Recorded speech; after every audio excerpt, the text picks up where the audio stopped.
Isang paaralan sa bayan ng Kalasyaw na mas mababa pa kaysa sa kalsada, nangangamba sa pagbaha ngayong tag-ulan. May ulat si Joel Fernandez.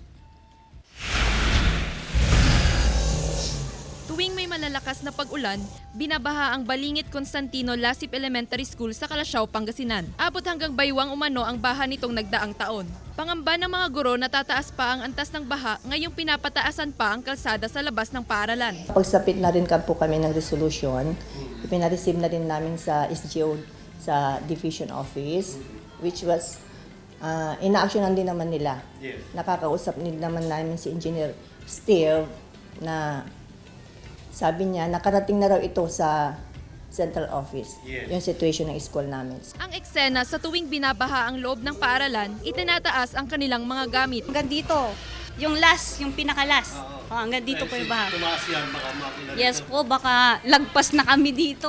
Lagpas tao. Mataas po talaga ang bahang noon pa. Pero ngayon, ito yung kinatatakutan namin kasi baka mas mataas pa sa ina-expect namin na baha. Suspendido ang klase tuwing binabaha ang paaralan.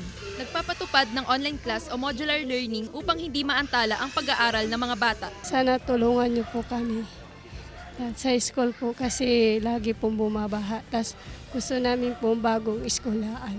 Sana magawa na yung high-rise building kasi talagang importante dito yung high-rise building kasi because of the area.